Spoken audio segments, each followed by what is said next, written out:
Final rankings for week 4. Yes, it's quarterbacks and tight ends, the 1Z positions. As always with the quarterbacks, these are kind of general game preview-esque conversations, and we'll kick things off with the undoubted quarterback one this week because Hayden, his team are mere 15.5-point favorites now.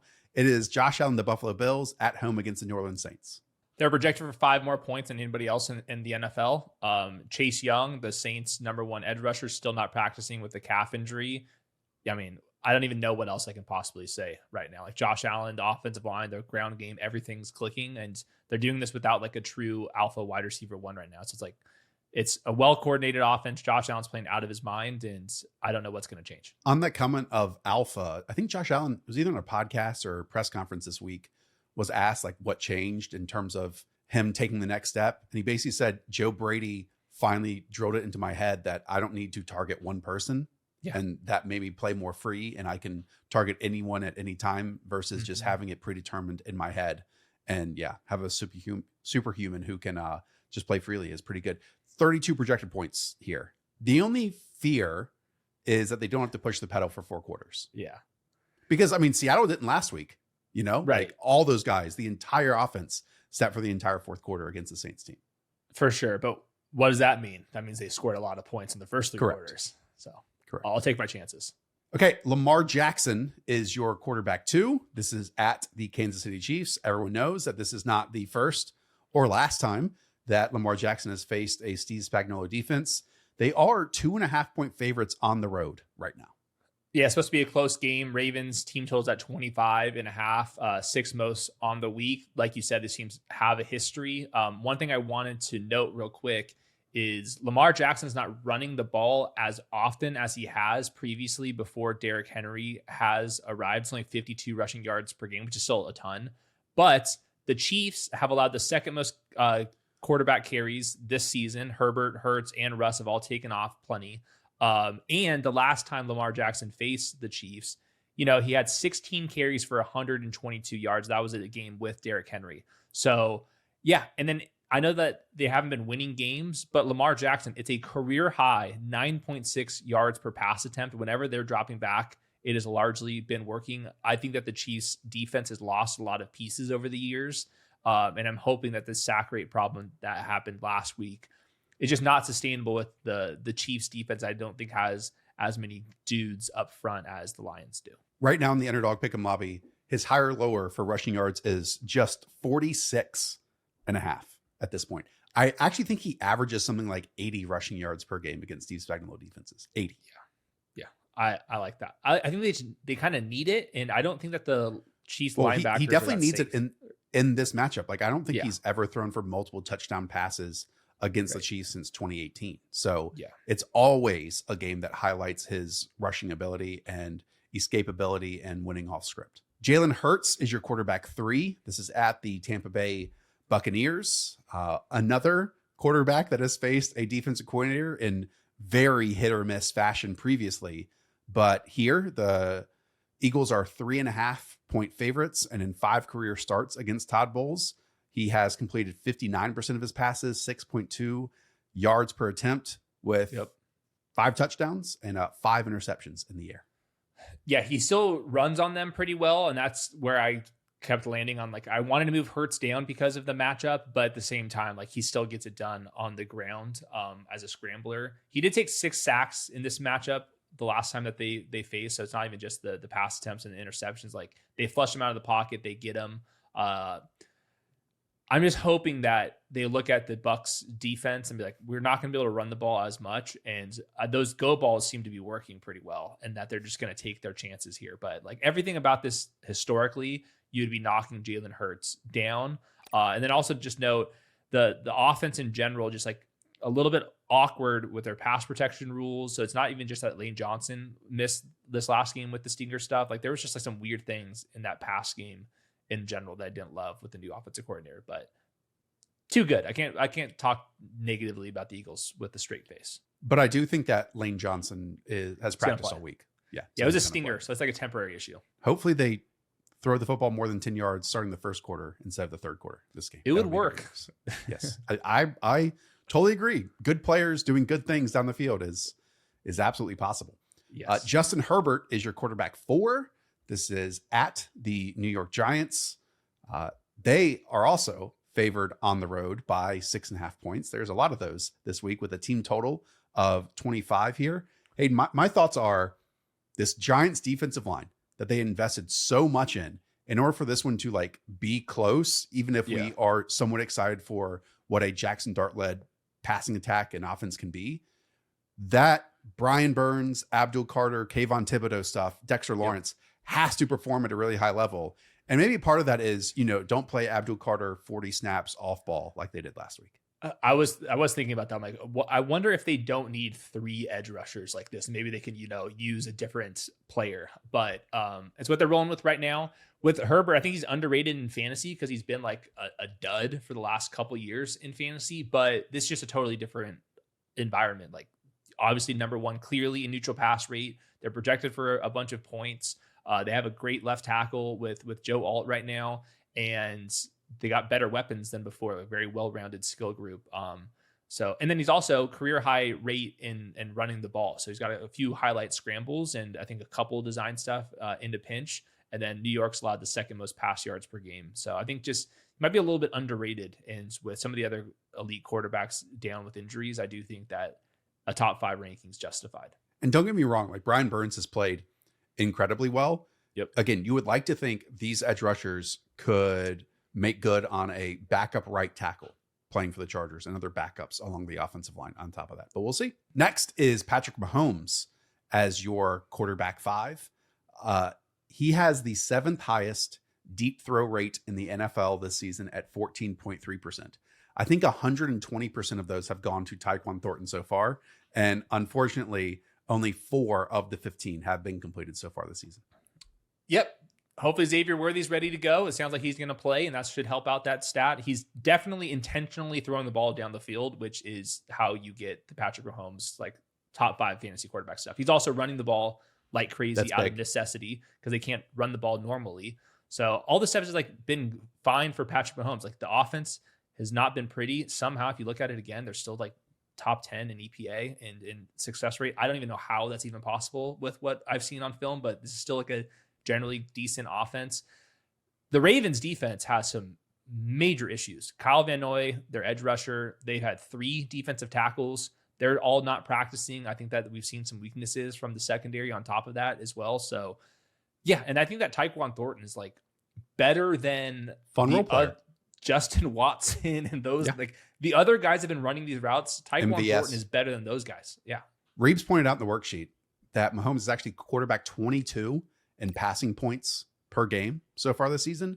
And it's all the rushing points so far that has made him, a top 8 scorer at the quarterback position. So hopefully that continues. Roquan Smith needs a bounce back game. Like you rarely say that. What happened? But Roquan Smith last week kind of got put in a blender. Yeah. Next, Caleb Williams is your quarterback 6. This is once again the Bears, but they are not favorites. They're 1.5 point underdogs on the road here.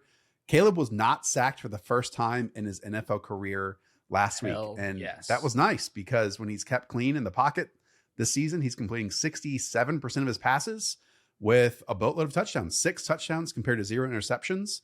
Yep. I do think he has handled himself better this year versus pressure than he did last year. But obviously the pressure numbers are still quite bad. 4.8 yards per attempt, completing 54% of his passes with just 1 touchdown. So it is no surprise that a quarterback plays better when they're in a clean situation. Definitely so. And that's why we like Ben Johnson around. I think that the offensive line has been fine. Darnell Wright does not practice the right tackle, and this is Max Crosby. So like that's like the one negative right now is that sentence. Everything else is positive. They can't run the ball, so Caleb Williams is dropping back at top 10 rates. He scrambles a ton. He looks fast. They'll get him in the quarterback design stuff on occasion as a changeup. The Raiders secondary is 6th worst in EPA per dropback. They've allowed explosives on top of it. So this is just, I think, going to be a fun game for fantasy. And I like the hires on a bunch of the stuff. Bo Nix is your quarterback 7. This is going against his season so far. Hayden, is this a massive bounce back spot as a massive home favorite against a terrible Bengals defense, where in this game, the Denver Broncos are projected to win by 7.5 points with a team total of 25.75. Yeah, if you guys read my stuff on Underdog Network, you can see I don't have any notes for Bo Nix except that the Broncos are projected for the 5th most points. Because you can't justify this ranking with anything that he's done in the first 3 weeks. But he's been a fantasy relevant quarterback dating back to last year. And this Bengals defense is bad. And the team total is really high. So I remember in I think the running back rankings video, I had J.K. Dobbins significantly ahead. And then I have Cortland Sutton significantly ahead. And now I have Bo Nix significantly ahead. So this is just like looking at the team total this week and trusting that things will look better for Bo Nix. He just has to be more accurate. It is like that simple. On throws 10 or more yards on the field, he's completed just 33% of those, 8 of 24 of his passes. That's only ahead of Michael Penix and Cam Ward so far. And he's a yard, a foot, a few inches off these shot plays that he was hitting last season. And that can fix itself if he fixes the Goldilocks zone in terms of his movement, either moving around just enough or not moving around as much and finding his base and unleashing these passes down the field. So it was a really slow start to last season for Bo Nix. That comes with being a rookie in the NFL. It's also been a slow start this season, but we've seen him and Sean Payton turn around before. So again, week 4 might be the turnaround point. Jordan Love is your quarterback 8. This is at the Dallas Cowboys. Cowboys are 26th in pressure rate right now. We know what happened to Jordan Love last week when he was pressured. His average depth of target dropped about 8 yards. So I'm not going to say this is like a y'all must have forgot game, but you have a down missing week in terms of Jordan Love being an ambitious passer down the field. And that should instantly, return to form here against this putrid Cowboys secondary. Cowboys defense is just terrible. And it's not going to get any better. They're projected for the 2nd most points on the week. The Packers are. NFC player of the week. Now that's 3 for 3 against the Cowboys, the quarterback. So we're in a good spot. I do want to note one thing that's in the back of my mind here. The Packers are missing their 3rd offensive lineman, Aaron Banks, Zach Tom, and Brenton on the other side as well. So that makes me a little bit nervous. We're talking about cluster injuries up front. And last week, like you said, the pressure numbers were there. The intended air yards weren't there. So that's in the back of my mind, but hopefully they can block it up against the Cowboys.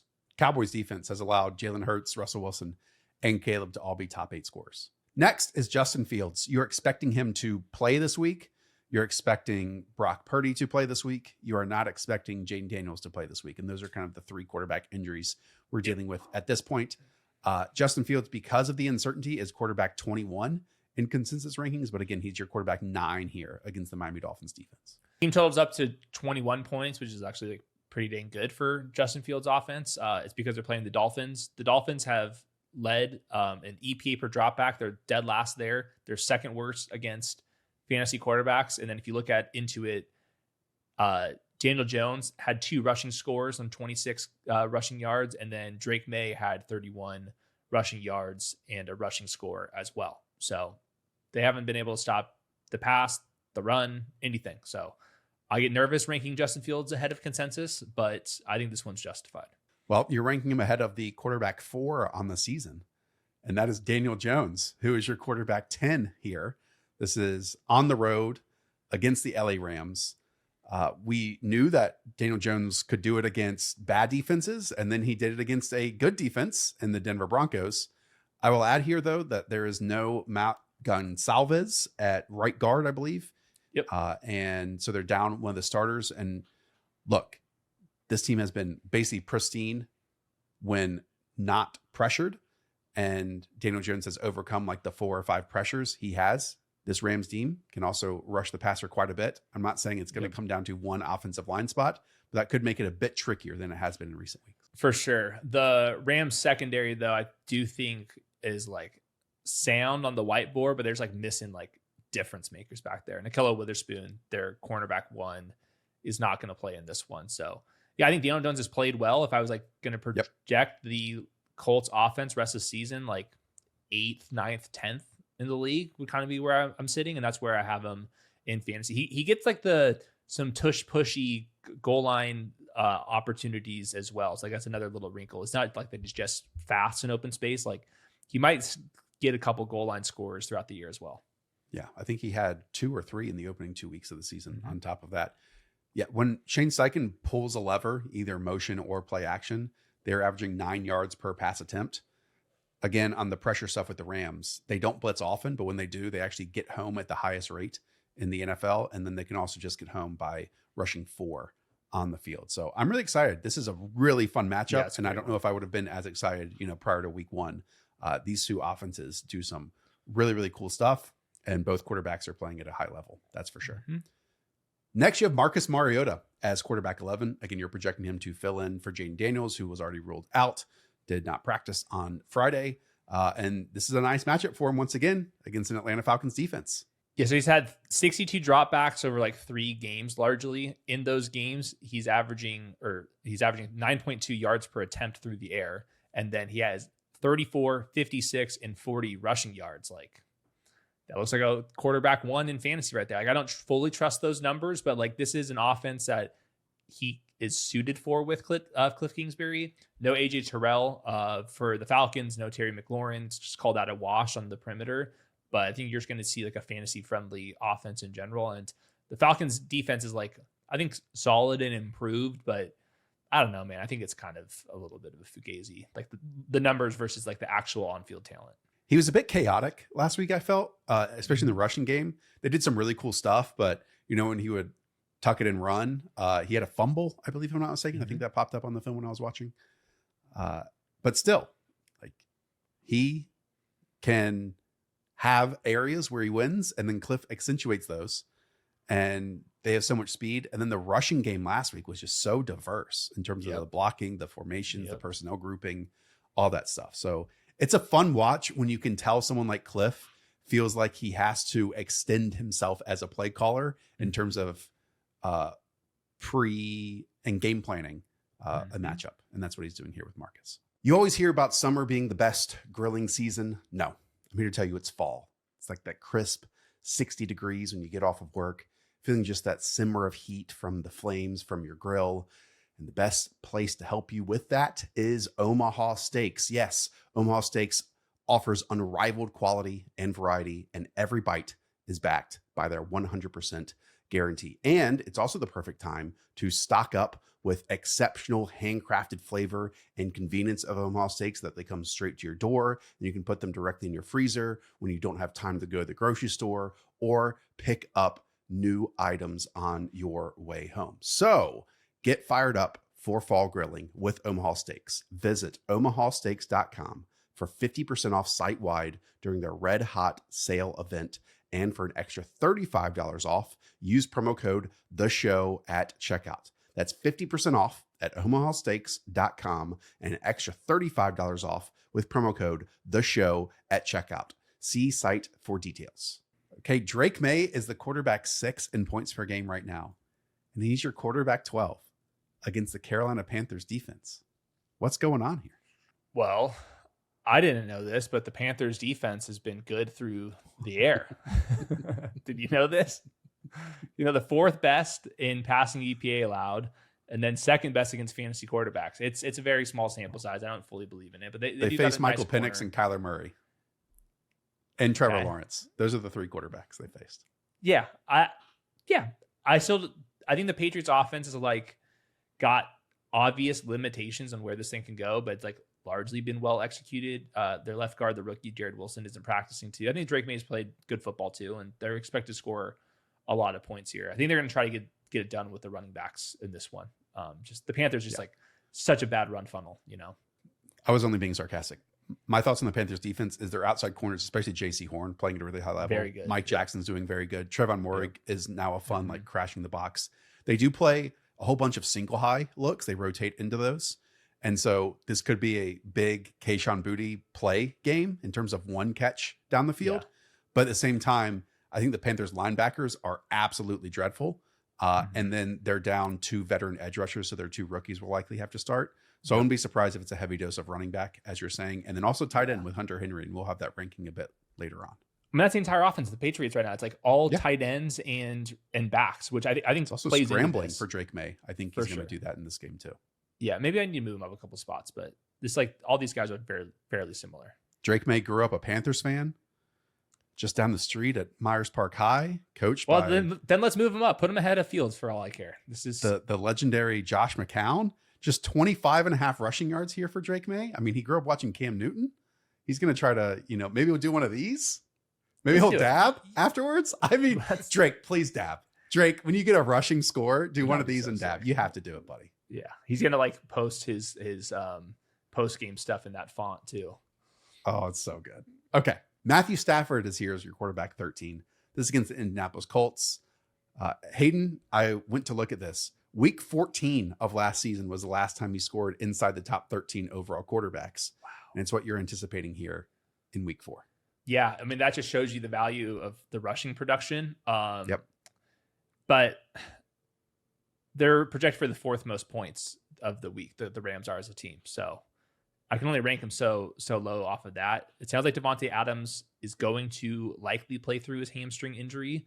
Rob Havenstein, their right tackle, was also on the injury report, so might adjust this if those guys are not up to snuff. Colts defense has been playing well, but I don't think that they're like loaded, especially in the secondary. So, and I don't think that Louis Anarumo could like surprise Sean McVay and Matthew Stafford. So at home, 4th most points on the week. I feel like this could be a game where 275 yards and 3 scores. I think that's possible. Next is Geno Smith as your quarterback 14. Are you slightly surprised that this game only has a total of 47.5? Not that that's low, but that's below Ravens Chiefs. That's below Packers Cowboys. It's tied with that one, I should say. It's below, obviously, Colts Rams. This could be a real shootout with both these defenses. I agree. I think 2 of the more underrated quarterbacks in the league right now. They have their flaws, but they can put up some big numbers through the air. Just to put a pin in this one, the Bears, they're the 2nd worst in passing EPA per dropback since 2024. And they don't have Jalen Johnson, the cornerback 1, Kyler Gordon, TG Edwards, a linebacker, Grady Jarrett, defensive tackle, all not practicing with various injuries, and they've allowed 8 passing touchdowns already. So, I don't trust the offensive line whatsoever. I think that Brock Bowers is going to start looking a little bit better as another week goes by. He's a full participant in practice, and that will obviously help him out. But Geno Smith can 300 passing yards, 2 touchdown games. He does that more often than you'd think. Jared Goff is your quarterback 15. The new offensive linemen for the Lions have played well, but they will really get tested here against this Cleveland Browns front, who have Myles Garrett on the outside. 2 defensive tackles in the interior, including Mason Graham, and Malik Collins, I believe, is the other one. And again, you saw what happened in week 1 for this Lions offense against the Green Bay Packers. Now that one was on the road. Now you're at home, but it's the other defense that destroys opposing offenses, changes what you do on that side of the ball. And so it's a condensed season already for 2 of these in the opening 4 weeks, but it's a good test for this Lions team. Yep. Are you surprised that they're projected for top 3 points this week?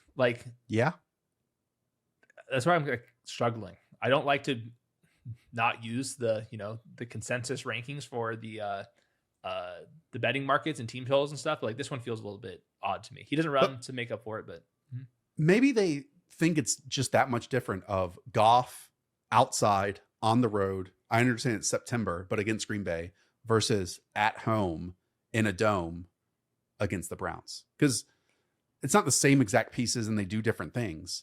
But I think you and I can both point to the Browns and the Packers being in a tier by themselves among everyone else. Yeah. Yeah. Jared Goff, this is kind of where his average is. He sometimes will be a top 8 quarterback for me, in a really pristine matchup. I think this one's challenging. The other part of this too is the Lions really don't take their foot off the gas. They love to score 50 points or 40 points or any of these things. And so they do have a team total of just 27.25 when you consider that. But they've been averaging 35 for the last 20 games. So this is a bad matchup. But again, if we do use the betting markets, this one is quite different than what they had projected for week 1 when that was 22 and this one's 27.25. Okay. Tua is your quarterback 16 against the New York Jets. Is there anything, a word that has never been said about Tua and this Dolphins offense that you would like to speak on at this moment? It's supposed to be in the 80s, September at home. The Jets defense is not good. Quincy Williams, their linebacker, he's out now. They've lost corners and edge rushers in the offseason. They just have not been good defensively. And this is a home game in September. Isn't this the whole point for Tua? I get the offensive line's terrible, but throw the ball. He needs, when that intermediate route gets open, please throw it. He feels traumatized that he can't throw an interception because he's going to get dragged, which I understand, but you have to attempt it. Let's talk Brock Purdy being back in this 49ers team. They're facing the Jaguars defense, who, by the way, are second in the league with a 64% success rate on defense. It'll be huge for Christian McCaffrey to help with combat that success rate, rushing the football. But at the same time with Brock Purdy, last season, we got him with 4.2 rushing points per game. I'm not sure if we're going to get that coming off an injury. Yeah, those are my exact notes. He's just so underrated as a scrambler, just buying more time. And if you can't do that at the same rate, that makes me nervous. I think the 49ers offensive line is pretty bad, just generally. And this is a very tough test. Everyone knows about their defensive line, but Devin Lloyd at linebacker, Jordan Lewis, their nickel corner has been really good. Travis Hunter is playing, I think, fine enough ball at cornerback 2 as well. And then they have a good one and Tyson Campbell at the cornerback 1 spot. So I think it's just a good defense. Not all that surprising after watching the first couple of weeks that their numbers are as high as they are. So team total is good for the 49ers, but I think this one could be pretty close. With that said, this is the formula. 24 3/4 points, home favorites here for the 49ers. I will be starting him in one league. He is ahead of even Mac Jones in terms of health. Brock Purdy's been practicing more this week than Mac Jones has. And I think what's helped the Jaguars is they have the league best 25% turnover rate on opponent possessions. They were dead last in the NFL last year. So that's kind of gone to the opposite extreme. But then most likely for the rest of the season, that kind of finds itself in the middle ground. CJ Stroud is your quarterback 18 against the Tennessee Titans. Big bounce back spot, hopefully, here. Titans have been down one of their defensive tackles for the majority of the season in T'Vondre Sweat.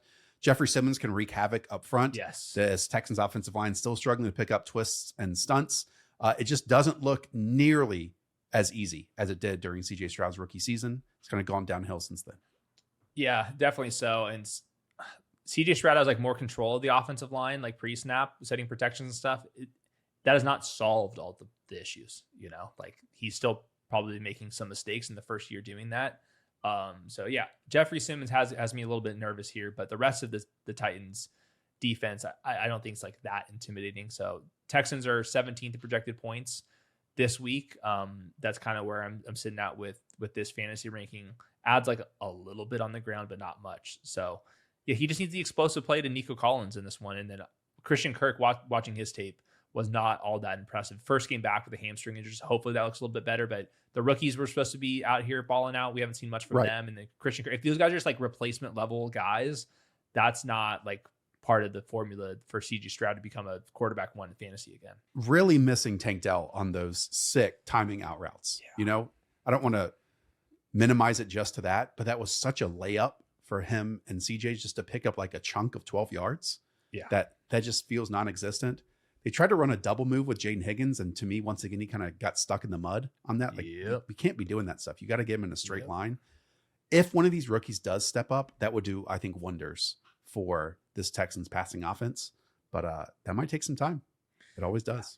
Yeah. Stroud in the offensive line, they just got to get on the same page. And probably that's CJ Stroud just getting more mental reps at setting it up, and then the center getting out there and having a better understanding. Obviously they've been rotating all these guys around, so it's probably just confusing, and it's a lot of moving parts. And don't get me wrong, I'm not saying that CJ Stroud is playing bad football. It's just the whole ship has gotten worse, and then that makes him play worse football. That's just what the NFL is. It's not just a one person team. Baker Mayfield is quarterback 19. This is obviously against the Philadelphia Eagles. Fascinating one here because Tristan Wirfs is questionable heading into this game. I highly doubt he comes in and plays 100% of the snaps. Maybe they do the Andrew Thomas thing where he plays 25%, maybe a few more than that. But it's going to be Baker Mayfield with quick throws against an Eagles pass rush with 2 backup offensive linemen and a Vic Fangio defense that wants you to throw underneath and then swarm on you. So to me, this version of this offense is kind of playing directly into what the Eagles want him to, whereas other times Baker living on the edge, evil Knievel stuff kind of goes against what defenses want him to. I see the same way. I got notes on like both sides of this one though. Like to start on the optimistic side, the last 2 games against the Eagles, Baker Mayfield has 347 yards and 2 scores and 337 and 3 scores. So I mean, he's been absolutely dicing them up. Now I'm guessing that was with a fully healthy offense, and we're nowhere near that this week. At least the Eagles don't have Nolan Smith. He's on IR. I talked about their cornerback 2 spot being a total mess and injured as well. And obviously they've lost defensive tackles over the years and edge rushers. So this is like no longer an elite Eagles defense. I feel very confident in saying that. I think they're still a top 10 team, but last year they're like dominant. I don't think they're going to be that. But when you're missing your right guard and your right tackle and Mike Evans and stuff, it's still bad. And then also with Baker Mayfield, he didn't throw the football for the first couple of days at practice because of a bicep injury. I'm guessing that's totally fine, but like typically quarterbacks practice throwing the football, and he was not able to do that. Probably out of caution, but you never know. This is a tough one because Baker is still the quarterback 9 after being the top 5 quarterback scorer last season. Yeah. So we'll see. This is where you have, making his debut, Jaxson Dart as your quarterback 20. Trojan? He was a Trojan for like I'm claiming briefly. Him. I'm claiming him. Okay. I'm claiming him. He did some of his best work on USC's campus. Is that what you're saying? Oh, he was. I can guarantee you, he was eating at USC's campus. I can promise you that. And this is against the speaking of LA, the Chargers here for the Giants. So talk us through it. Yeah, super excited about this one. I think we've talked about it a ton, but I still think it's true. Jaxson Dart is fairly mobile, and he's very fantasy friendly in the way he plays. He's going to have some interceptions. He's going to have some strip sacks trying to do too much, like 100%. He seems like the guy that's going to get super amped and stuff, which I like, but also can kind of work against you at times. I think it's more tempo, RPOs, a lot of the fun college scammy stuff is kind of what Jaxson Dart is good at. And Brian Daboll like went out of his way to go after Dart. And I think that he's got the skill guys to make that happen. Andrew Thomas being back is good. Khalil Mack being out for the Chargers is good. The secondary's got so much speed though that this is still definitely a bad matchup, but expect Jaxson Dart to like take some chances down the field, like maybe like miscalculated chances, but at least he's going to do that. And then I think that he's going to be surprising on how mobile he is. So that's why I liked him in the draft, and just aggressiveness and mobility is at least positives for fantasy purposes. Yeah, well said. And next week gets the Saints. So just like do enough good things here that you can translate those to the Saints, because then after that, it remains a buzzsaw of defenses. Trevor Lawrence is your quarterback 21. This is at the San Francisco 49ers. Trevor Lawrence, on one hand, is facing a league high 11.5% drop rate. On the other hand, he also has an 11.5% inaccurate throw rate, which is just better than league average, just slightly. This all has led to his completion percentage being higher than Cam Ward, and that's it across the league at this moment. Yeah, lowest completion percentage over expected in the league, but that's an everything problem. In San Francisco, I'm not expecting that to get much better, but at least no Nick Bosa. Yetur Gross-Matos is also banged up right now, so we'll see. I still think it's a tough spot. Saleh knows what the hell he's doing, and the Jaguars, obviously, Diami Brown's not playing. Travis Hunter's playing corner for a lot of it, so we'll see. This one's difficult. Trevor Lawrence can run on occasion, but we haven't seen that at the Baker Mayfield level. So yeah, clean up some of the drops stuff. I think this offense is going to feel a little bit better than what it has. I think they're doing a lot of the right things. Just need some time to get some good chemistry. A couple weeks ago, we guessed that Dak Prescott could potentially lead the NFL in passing yards. Then CeeDee Lamb got hurt, and I threw that statement out the window. And now they face the Green Bay Packers defense with Jerry Jones talking about Micah Parsons and how they're going to be able to run right at him in this game. I think Micah Parsons is going to take that one personal a little bit here. What are you expecting here for Dak Prescott as your quarterback 22 on a team that has led for just 5% of their snaps, which is 29th in the league? Yeah, I like Jerry blaming that the Cowboys didn't win the Super Bowl because Micah Parsons is not that good, as if one defensive player is just going to drag your ass to the Super Bowl. But yeah, I mean, everyone knows the situation Dak Prescott is in. He's going to drop back probably a lot here. I think he can carve up defenses even without some CeeDee Lamb issues, but Then you throw in the no center and no right guard, and it's like, oh my God, their left tackle can't block anybody still. I don't know, man. And Micah Parsons is technically an edge rusher, but with all these guys, Lucas Van Ness, Rashawn Gary, they can isolate them with pressure looks against individual players. Yes. And now there's basically 3 that you can target on the Cowboys offensive line. And Micah Parsons, you can put him over the center, you can put him over the guard, you can put him on that left side. And so that's going to be really fun to watch. He will have a sack lining up in the A gap between the center and guard. And he does this like one little sidestep move, cut back inside. And there's times where they don't even get a hand on him. It's scary.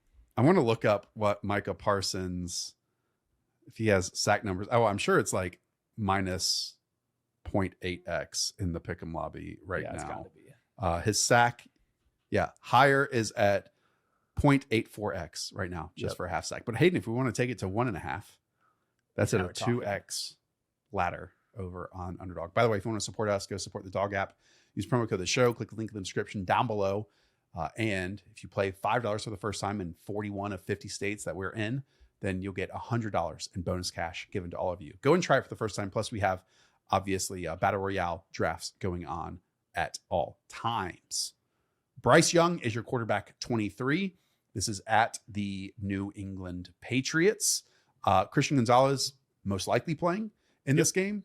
And also Milton Williams' revenge game. The man who almost signed for the Panthers, then sent that blank check back to the Patriots and got maybe an extra $8 million on top of it by them. And he's playing at a really high level to open this season. Yeah, he's been dominant. So you think the Panthers want revenge on him? Or Milton for his name being dragged in the mud a little bit. Who knows? I'm a Milton Williams guy. So yeah, I mean, Milton Williams should be like thank you card game for the Panthers here. Bottom line with Bryce, you're missing your center and guard to block, Milton Williams. That's not great. So maybe Milton Williams will say thank you to Bryce Young, like right to his face. No Xavier Legette, no Jatavian Sanders looks like in this one as well.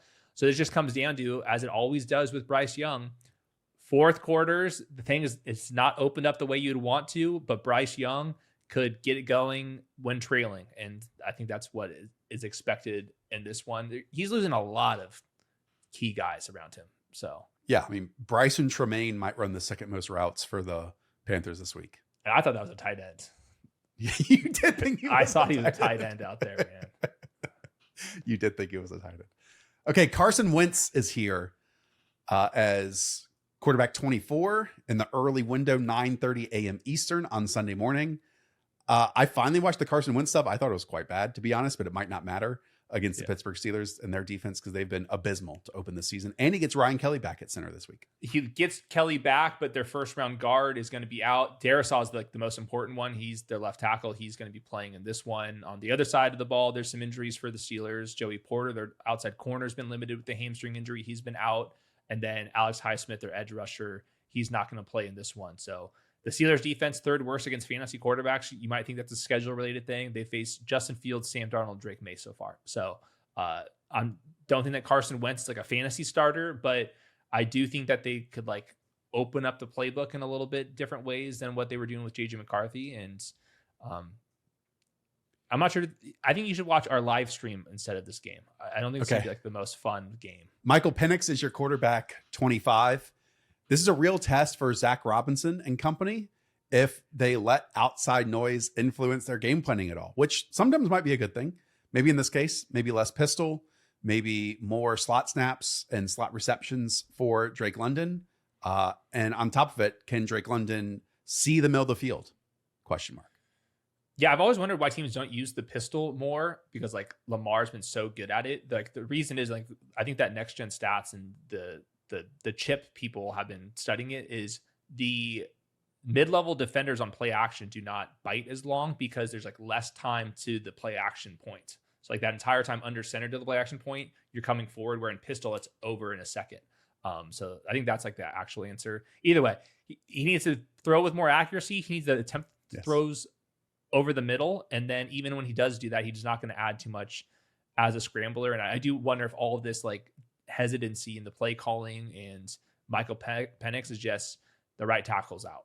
And like the backup right tackles out as well. So Von Miller's in town, and I think the defensive line's like pretty solid. We'll continue on with Joe Flacco if you want to continue on with Joe Flacco as quarterback 26 against the Denver Broncos on the road. Again, we will remind you that the Browns are projected for 17.25 points, which is actually not the lowest of the week. That goes to the Tennessee Titans a bit later on. How many more games do you think Joe Flacco is starting for this team? Well, I have his lowers at 5.5 in a season-long pick'em entry, so I'm hoping it's quick. My notes, when you were going to kick it over to me, I was going to say two things. I can see him being benched in this game. I could also see Joe Flacco throwing the ball 48 times. Like, this is just a pass funnel Lions defense. Their run defense has been awesome, and they're still trying to figure out which corners that they can trust in the secondary. And we've seen just the Browns drop back a million times, especially with Joe Flacco. And like they're the Broncos. I meant the Lions. My bad. Yeah. I can just see them passing the ball a ton, and I could see Flacco being benched. That's where we're at. That is where we're at. Then it's up to Dylan Gabriel, even though Shedeur Sanders. Yeah, the Shedeur comments once again insane. But the Flacco on top actually of it, insane to say that. Be like, oh, I watch quarterbacks across the league, and I know I can be better than them. Yeah. I'm totally for people saying things because so often these interviews can be super vanilla. So I'm kind of talking out both sides of my mouth here, admittedly. But I mean, as a third string quarterback, I understand if you really believe that, just not something that you probably want to say here. Yeah, you can believe it. Yeah, and you probably shouldn't believe in it. But also with Flacco, tackles are banged up. The offensive line's not good on top of that. So you got like backup tackles against Aiden Hutchinson. I don't know, man. Okay, Aaron Rodgers faces Brian Flores. Last time that happened, it went terribly. I think Aaron Rodgers threw 3 interceptions.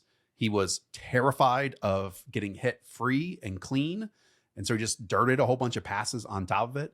Flores, put the pedal to the metal against Aaron Rodgers. And to me, that means this game is entirely based on the Steelers' offensive line, which has been super high variance and hit or miss over the last 2 seasons. Yeah, I can see this being a repeat of what happened previously. I just think the Vikings defense is so good, and I don't think that they're going to be able to block it up, and I don't think that Rodgers wants anything to do with this at all. I'll just throw in Jake Browning's supposed to be here. I did not put in his headshot. I totally forgot. That is my fault. That's fine. And it's Cam Ward and Spencer Rattler to close this thing out. Anything you want to say about these guys? Yeah, I mean, I think Spencer Rattler can get benched in this one. They're just projected to lose by so much.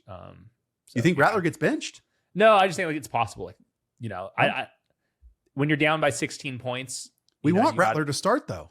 No, I want this game to continue. He should not. He's probably better than Tyler Shuck, but this is a potential chance. That hurts me. You even mentioning that.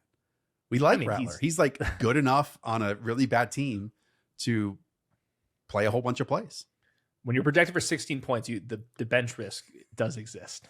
Okay, that does it for quarterbacks. We'll quickly go through tight ends with a little caveat here. I'm sure many of you are stunned to see Jake Ferguson as the number 1 tight end on the board. That's because Hayden had Trey McBride as the number 1 tight end. Obviously, he plays on Thursday Night Football.